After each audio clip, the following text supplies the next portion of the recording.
আজ আমাদের গাছের সব সবজি উঠে ফেলবো যেগুলো হয়েছে। তো যেগুলো হয়েছে মানে লাউ গাছ, বেগুন গাছ, সিম গাছ আর কচু শাক রয়েছে কিছু। পুঁই শাকও রয়েছে। তো পুঁই শাক এখনো বড় হয়নি, সিমও ধরেনি। তো ২ টা লাউ হয়েছিল। তো একটা লাউ আমি উঠে ফেললাম। আর এইদিকে বেগুনগুলো বড়, বড় হয়ে গেছে।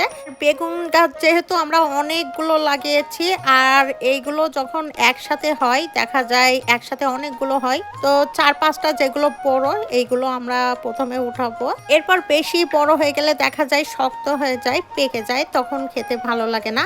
আর এই সবুজ বেগুনগুলো খেতে যে কি মজা, রুই মাছ দিয়ে বা ইলিশ মাছ দিয়ে রান্না করলে অনেক মজা লাগে। আর এই যে দেখেন আমরা কিন্তু বেগুনগুলো উঠে ফেললাম। আর এখানে ৪ টা বড়, বড় বেগুন উঠিয়েছি।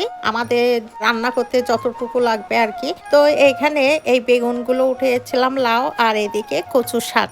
এইভাবে একটু জায়গা থাকলে বা ছাদে আপনারাও লাগিয়ে ফেলুন আর আমার মতো আনন্দ উপভোগ করুন। সবাই খুব ভালো থাকবেন। আল্লাহ হাফেজ।